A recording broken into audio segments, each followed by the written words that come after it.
everyone, Mitch coming in for the Commander's Core studio. Welcome to the show. So on today's episode, let's talk about the most fun tribal commanders you can build right now on a budget. Of course, there's a handy-dandy link in the description below for the card list that I'm bringing up. But now, let's jump into it.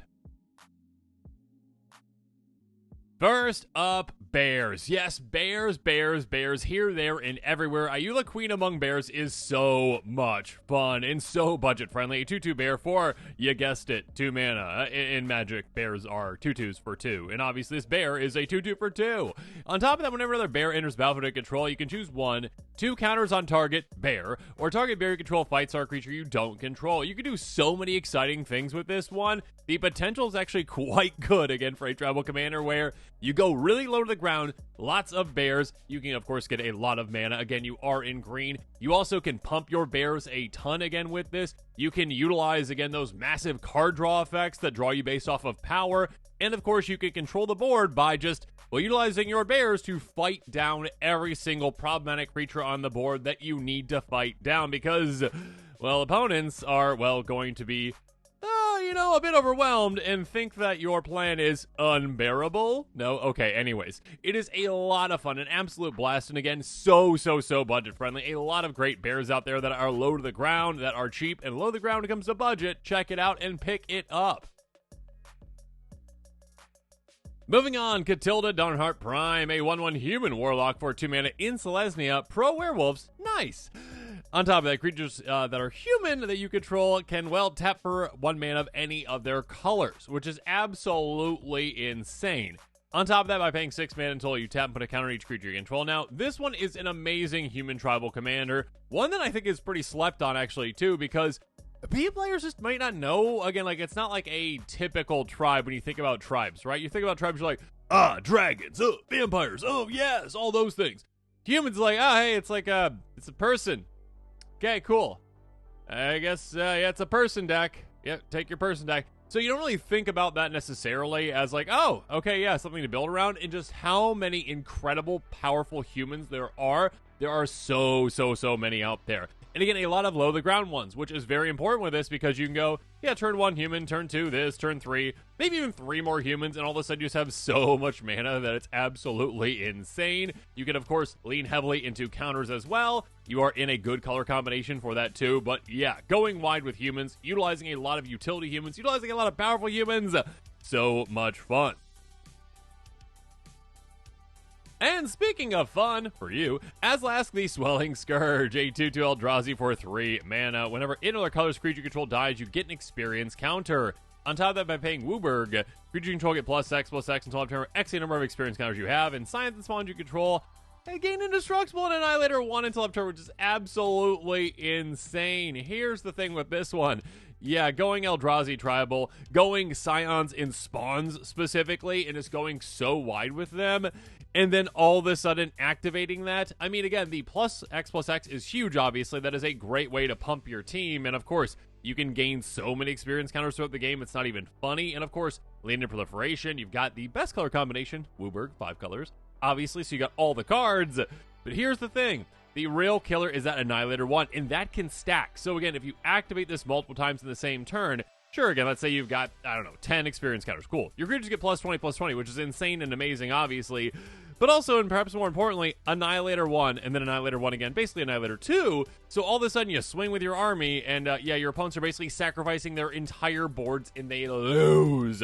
So yeah, such a fun and unique Eldrazi experience, again, where you're not focusing on necessarily the giant ones, you're focusing on the tiny ones, and they become absolutely giant, and just absolutely terrifying for your opponents. Next up, speaking of amazing Wooburg commanders with amazing tribes, Urtet, Remnant of Memnarch, a 2/2 mirror for 3 mana. When you cast a mirror spell, you make a 1/1 mirror token. Awesome. On top of the beginning of combat on your turn, untap each mirror you control, and by paying Wooburg and tapping, you get 3 counters on each mirror you control. Activate only during your turn.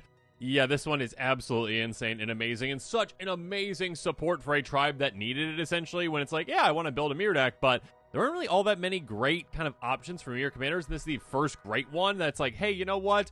I got you, okay? Whenever you play a mirror, you get another mirror. You double that up, essentially, which is crazy good. You can also pump your team permanently in an amazingly awesome way. And of course, by being able to untap each mirror, you can actually activate this a second time. And of course, there's some amazing mirror out there that by untapping them, you can do some absolutely crazy things like untapping your entire team again. Yeah, that's one of them out there, Mirror Galvanizer. But also, of course, all the mirror out there that give you mana too. There are so many exciting things you can do. This one is such a budget-friendly commander because there are so many great mirror out there that are low to the ground that are just waiting for a commander like this to come around, and it finally did. You get all the support as well because, again, you're in the best color combination, Wooburg. Check it out. Pick it up. This commander is OP and so much fun and just so slept on. Orah Skyclave, Hierophant, 3/3 core cleric with lifelink for 4 mana, and Orzhov, whenever it or another cleric you control dies, return target cleric card with lesser converted mana cost from your graveyard to the battlefield.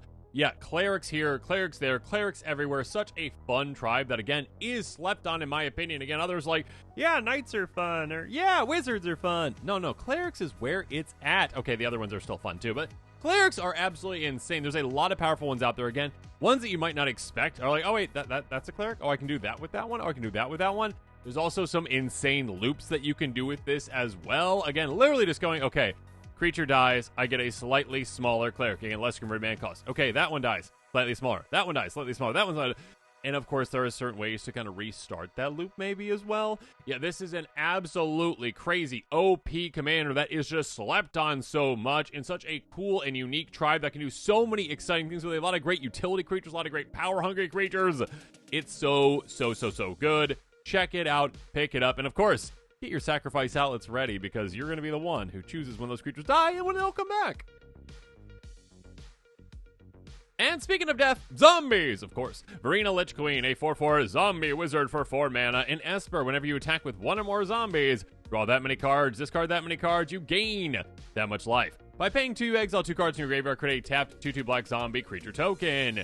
Yeah, such a good commander, such a solid commander, such a unique commander, and one that says, hey, let's go super wide with zombies in a great color combination for zombies. And when you do, again, you're just churning and burning through your deck in absolutely no time. Again, take your army, swing all of a sudden, and all of a sudden you just kind of like wheel, basically, each time. You're like, hey, yeah, draw, discard, awesome, good for me. Oh, and by the way, I gain life too, so I can utilize life gain synergies with this as well.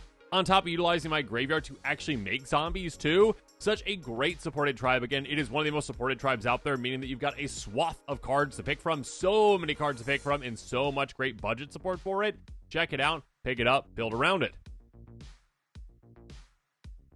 Next up, Azami, Lady of Scrolls. Oh my goodness, such a fun commander that just is a really inviting experience for you. A 0/2 human wizard for 5 mana, and if that was it, this would be absolutely garbage. That being said, tap and untap wizard control, draw a card. This mono blue commander is absolutely insane. Again, it is mono blue, it's a mono color, but there are so many wizards in this color that of course you can do some really crazy things. On top of that, there are certain wizards that actually care about being tapped, care about when they are tapped, etc, so you can utilize those as well. And of course, you're in a great color to, well, untap all your things and do it again, and then untap all your things and then do it again. You can do so many crazy things with this. Just dig down in your deck in absolutely no time. Again, certain commanders out there that can solve, one of the major problems of a deck, essentially, when you're building. Like, okay, one of the things I need is card advantage. Your commander has that in spades. So essentially, build around that. Utilize this as a massive card draw engine. Dig down your deck, untap, do it again and again and again. Dominate your opponents with this fun commander. I mean, speaking of fun, though, Gargos, Vicious Watcher, so much fun. 8/7 Hydra Vigilance for 6 mana in green. Hydra spells you cast cost 4 less to cast. That is crazy good. Whenever a creature you control becomes the target of a spell, Gargos fights up to 1 target creature you don't control. Yeah, this is such a fun commander. Again, Hydras are so much fun. Again, giant X-spell creatures for the most part. And giving you a 4 cost discount is unheard of, basically, on anything. This same commander gives you a 4 cost discount on all of your tribal creatures, which is crazy good. Again, especially since some of them are X-spell creatures where you're just like, yeah, however much I want to spend on that, I can spend on it. Good for me. Oh, and by the way, any kind of a targeting effect, again, whether it's your opponents or your spells essentially targeting your own creatures, which of course you can utilize like a lot of great ways to do that, all of a sudden becomes a removal spell from you. Gargos is like, hey, I don't like that. Bam. Hey, I don't like that. Bam. Taking creatures out here, there, and everywhere. This is a great control commander as well, kind of hidden in there. On top of it being like 8/7 Vigilance for just 6 mana and just reducing all the cost of all your creatures. It's absolutely crazy, absolutely insane, and Hydras are just so much fun. Check it out, pick it up. Miirym, Sentinel, Wyrm, a 6/6 Dragon Spirit with Flying and Ward 2. Such a fun, budget-friendly tribal commander for 6 mana in Teamer. Whenever another non-token dragon enters the battlefield to control, create a token that's a copy of it, except the token isn't legendary if that dragon is legendary. Yeah, this is a commander that says, hey, you know what we're going to be doing? Dragons here, dragons there, dragons everywhere. Again, you are in a great color combination for dragons. I mean, you got the number one color that you need, right? Red, obviously. But the other two are great support colors as well, and some great dragons that obviously utilize these colors. And being able to essentially go, dragon, I play dragon, any kind of dragon, legendary, doesn't matter, not legendary. I make a token copy, and all of a sudden I get to keep that. Oh, and by the way, I've got great populate effects too. Again, I am in green. Red's got some as well. Being able to populate that essentially and get extra token copies of it too. You got a lot of great budget support. Again, there are so many dragons out there. Yes, there are some really, really expensive ones that you won't be able to use for a budget deck, but there are so many good low-to-the-ground dragons that can just give you so much incredible value that you can actually just dominate your opponents with this. And Wizards slapped Ward 2 on this for some reason. Unsure why, but it is so good. And so good on a budget. Check it out. Pick it up. Rakdos, the Showstopper, a 6/6 flampling demon for 6 mana in Rakdos. Whenever it enters the battlefield, flip a coin for each creature that isn't a demon, devil, or imp. Destroy each creature whose coin comes up tails. Yeah, so much fun with this budget-friendly commander. It is one that essentially says, hey, I'm coming into play, and by the way, chaos ensues for all you, but all my creatures are fine, because again, I'm either building a demon, most likely demon, devil or imp deck, and most likely demon. It is such a fun tribal commander where, again, demons are such a supported tribe. Again, one of those unheralded tribes, in my opinion. You've got a lot of great options, and essentially, they are safe from the wrath of Rakdos. Rakdos comes into play and just wipes out half the creatures out there, basically like Thanos style, essentially. And then your opponent's like, oh no, okay, well, at least I have some of my creatures left, and they try to build back up their board. And then they're like, okay, I'm ready to destroy you. I got this. And you're like, yeah, no, I cast Village Rites to sacrifice my Rakdos, but before that resolves, I'm going to cast Feign Death on Rakdos so that when it dies, it comes right back into play. Yeah, kind of like the cheaty way, again, in black, basically the cheaty way to get an ETB, the cheaty blink effect in black, where it's like, yeah, you would die, you come back, and by the way, I draw some cards from Village Rites, good for me. So yeah, having sacrifice outlets, having ways to sacrifice this creature, having ways to bring it back again, there's so many Feign Death type effects. Or just kind of those like Heat Shimmer type effects in red as well to create a temporary token copy of this where you're like, yeah, ETB, it's sacrificed obviously because like, hey, it's legendary rule and that kind of stuff. But being able to get that ETB and use it and abuse it, just destroy your opponents, it's absolutely so much fun to just keep decimating the board again and again and again and again. Have fun with Rakdos, the Showstopper. And with that, this episode is coming to a close. Make sure you comment below with your thoughts on it. And of course, as always, thanks again and have a good one.